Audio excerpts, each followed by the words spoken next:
Save the Semantics, episode 102. It is February 10th, 2020. My name is Myro. This is the podcast where I ramble on about things while being stuck in a parking lot.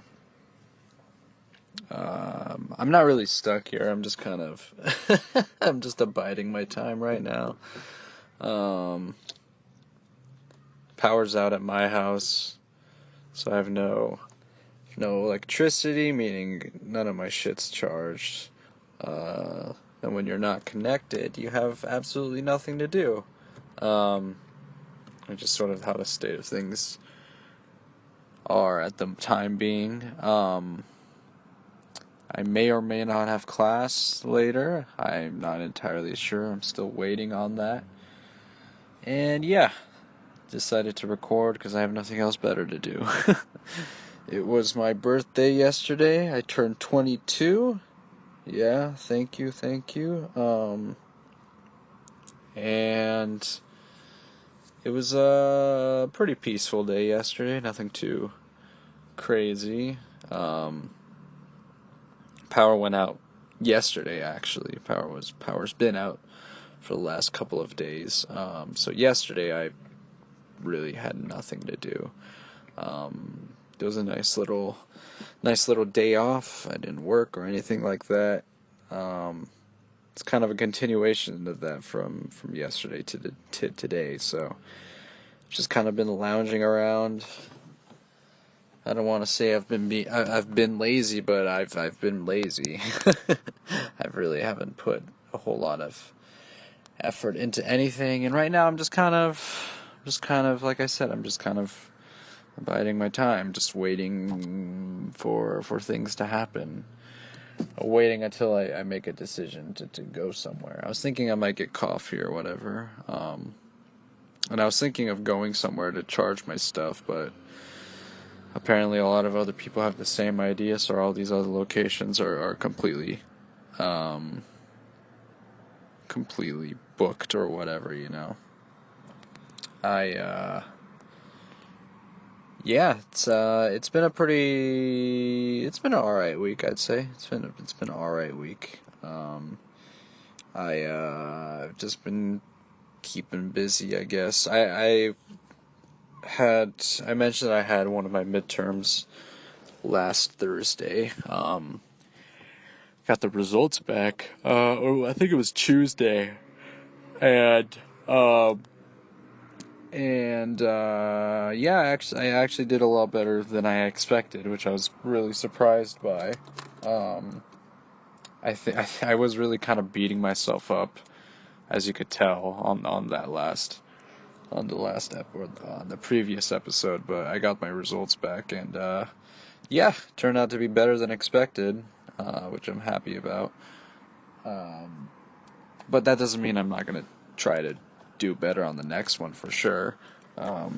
It just means that I didn't really have to worry too much about it, you know. Oh, excuse me. How rude of me. So yeah, I'm happy how it turned out. Happy that it wasn't too big of an issue. One thing I could say though, it's really nice out. I kind of wanted to exercise, but might be a little too late for that. Or maybe I just don't have the motivation at all to exercise or do anything like that. I'm a little tired. I went to bed pretty early.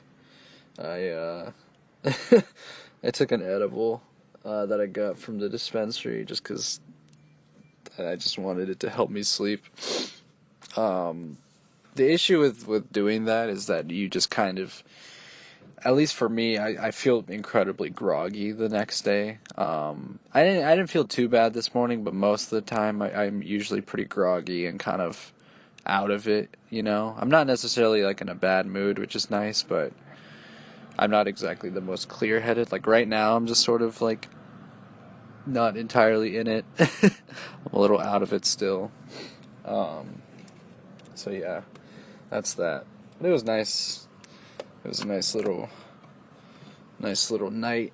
I think I went to bed pretty early. I fell asleep at like 9 or something ridiculous like that. For me, that's ridiculous because I usually go to bed at like 12. So I went to bed at 9. I woke up at like 11:30, and then I woke back. No, I went back to sleep right after. So and then I woke up at around like 8:30, 8:45. So trying to calculate it in my head, how many hours of sleep is that? That's about it's not 12 hours. Well, it might have been because I went to bed at like 8:30. But I know I didn't really fully sleep, but at least 10 hours. So that's a lot. That's a lot of sleep. It's the most amount of sleep I've gotten in a minute in like a single period of time. Yeah, that's definitely quite a lot of sleep, but it was nice. I think it was worth it. I had stayed up kind of late the previous 2 nights, so it's good to have kind of caught back up on some sleep. So yeah, right now I'm just kind of, like I said, I'm just kind of chilling in my car. Don't have a whole lot to do at the time being. Birthday was just kind of, there wasn't really anything worth noting. It was just, fine. It was quiet. I didn't really want anything too crazy out of it. Same sort of thing with my 21st, I mean, that's kind of how it's been for a little while now. Just my birthday is just, it's like I don't really want it to be more than like a crazy thing. I sort of just want it to be like, oh, it's just, just like celebrated, but not to go overboard with it. Like, don't put so much shit into it, I guess. So yeah, but it was nice. What have I been doing? Outside of that, I've been trying to get back into like playing piano a little bit. I've been learning some chords, at least what I think are chords. I don't know how intensive my training is, but it's not super in depth or anything like that. It's just kind of like the basic stuff, But it's nice. I can play like a little bit. So I've got that going. I think that's like one thing I want to carry on with me as I sort of move on and become a actual, oh god, I'm sorry, actual responsible and busy adult. Whenever I have the free time, I want to be able to play, play some instrument. I've thought about what it'd be like if I played guitar, but I think that seems like work. And for that kind of thing, I feel like I would definitely need like a tutor or something like that. And I don't know if I want to really invest the time and money into learning a whole new instrument. So I think having that piano would be just fine, as long as I can kind of remember the songs that I've learned, however incomplete they are, parts of like classical songs, but not the full composition or anything like that.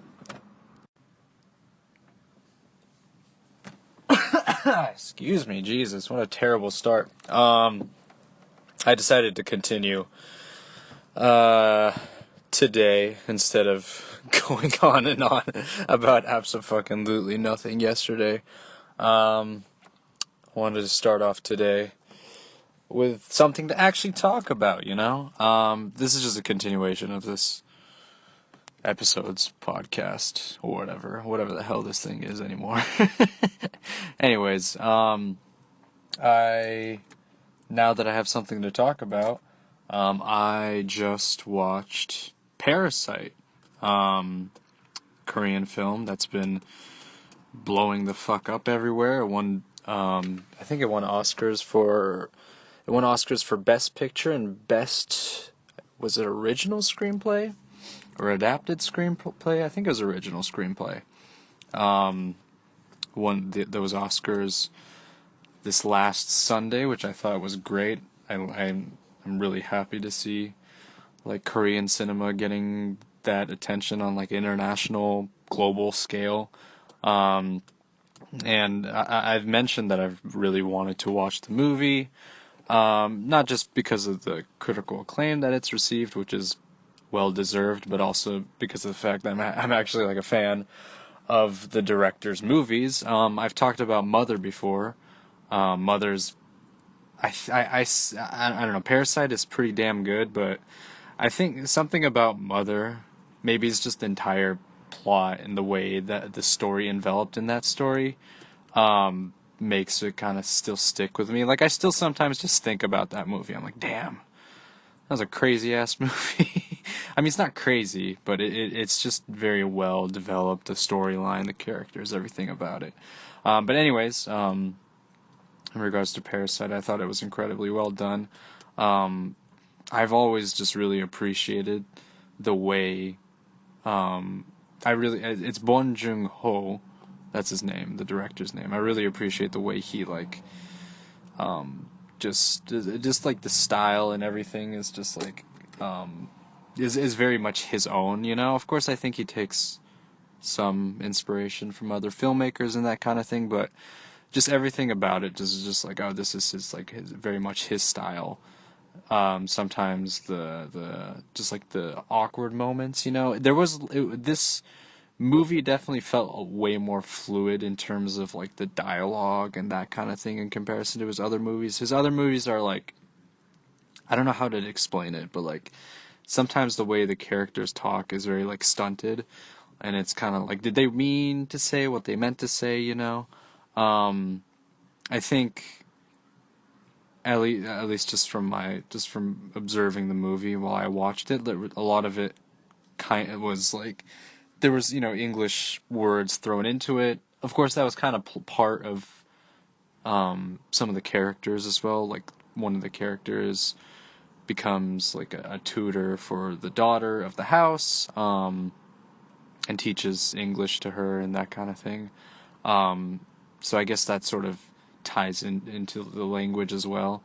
Or maybe it's just like, I guess you could sort of talk about how how American like linguistics is kind of tied in with the Korean style of speaking. I guess I don't know. I'm not informed enough about, you know, linguistics or anything like that, languages, but that's just sort of kind of one of the things I've gauged from the movie. There's a lot of different themes and like ways that this movie has sort of, you know, the different things that the movie has explored, you know. I also talked about Burning in another episode, and I think a lot of, like, Burning is much more like subtle. It's a lot more. It's a very that movie is very very slow. So I think again it's hard to kind of recommend that movie. You know, that's a very different movie from Parasite for sure. But it's there's like these films, they have like a very similar, you know, idea of like what the what there are what the what like how they want to criticize like the current issues in, you know, today's, you know, developing world and that kind of thing, you know. In Burning and in Parasite, like both films explored ideas about, you know, classism. That's like a big theme. That's like, you know, that's like the overarching theme in this film. And in Burning, it was a little more like subtle and not as it was a lot more nuanced, and it was kind of vague and that kind of thing. This one it's kind of there. That's like the main thrust of the story. But all the other things that the film explored, I mentioned, you know, like Americanism in like Korean culture, I guess. Like that was something that I kind of took note of. The way in which like the boy was incorporating his play like his playtime is like associated with like American Indians and stuff like that, and how it's just kind of like a vague understanding of what they are exactly, but not fully understanding like the history behind it and that kind of thing. That's something that could definitely be like explored for sure in like a longer like essay, analysis or whatever. Um, Another thing that you could explore is, I guess, the way in which technology is kind of used. Like, I mean, this one's a little bit more smaller, but I mean, and I think that this also kind of ties into like the classism and that kind of thing. Of course, the best like visual representation of like class struggle was like the whole scene, where I won't try not to give away too much, but like there's a scene where like the characters are like going down the stairs and they're going back to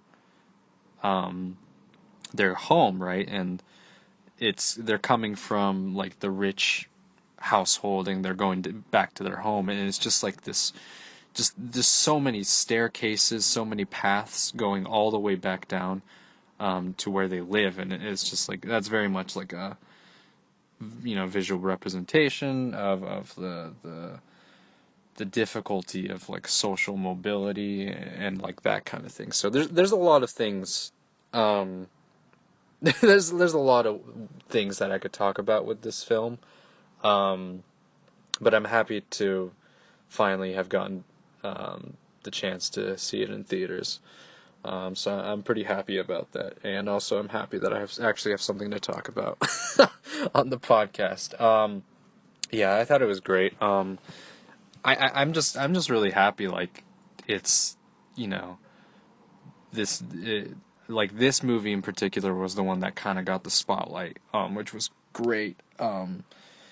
Which means that we'll likely be able to see more like Korean movies, and that's maybe possibly other Asian films, in theaters like over here, which is like I think is so, which is great. I'm always looking forward to seeing other films and that kind of thing. And like there was all the message that the director and everybody else with him have said that if people are willing to step out of their comfort zone and turn on the subtitles, they'll be able to really find some great great films out there that were like initially kind of put to the side because of your viewer preferences and whatnot. But yeah, I'm really happy that other viewers are able to like explore films like Parasite, and hopefully it opens their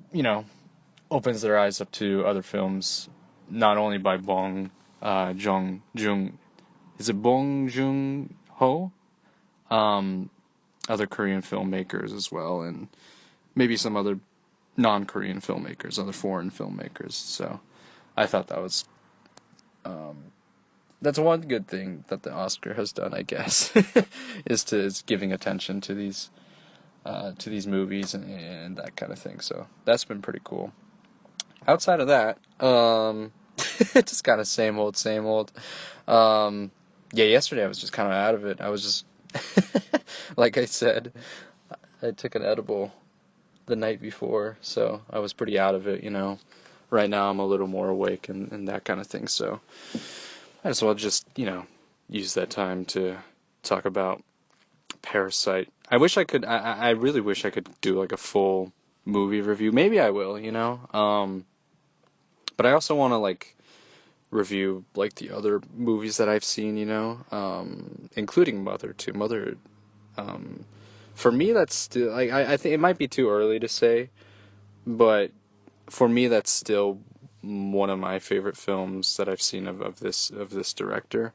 But then again, I think it's just it might be due to the fact that it was one of the first films that I have seen from him.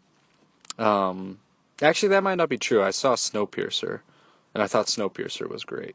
There's a lot of like, now that I think about it, a lot of many of his films, at least the ones that I've seen, or maybe all of them, honestly, they all deal with the class struggle. Like Snowpiercer too. Snowpiercer is a very it's like the whole visual allegory of like classism and that kind of thing, where like the back of the train is all the poor people, at the front of the train is all the rich people. Like it's like all of his movies kind of revolve, at least the ones that I've seen. I need to look up like which movies that I have seen of his, but based on the ones that I have seen, like, they very much revolve around this central kind of issue, you know.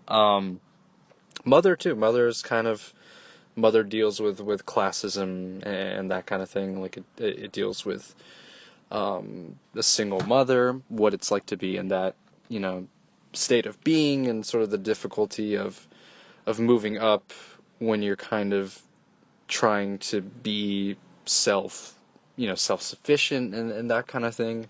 Along with the fact that she has to deal with a disabled son, so there's that element to it as well. So, yeah, all of his films really, especially Parasite, deal with this idea of like class struggle and sort of like what it means to be poor versus what it means to be rich in like a household, and sort of the different like ways that people kind of interpret things. For example, like, I mean, this one's pretty basic, but like, for example, the wealthy people don't exactly take for granted the time that they have, spending time with their children and that kind of thing, and how, you know, whether it's going to be like beneficial to them. And so instead of spending quality time with them, they decide to outsource that and hire like a tutor or some other instructor or that kind of thing. You know, they're willing to sacrifice time spent with family in lieu of just kind of putting that work on someone else instead. So like there's that element, of course. But there's a lot of different angles to go about doing that, you know. And if I want to talk about it, I'd probably have to do it in a more extended episode if I want to go about doing that, I guess. So yeah, go watch Parasite. Go watch foreign films. That's going to be the message for today.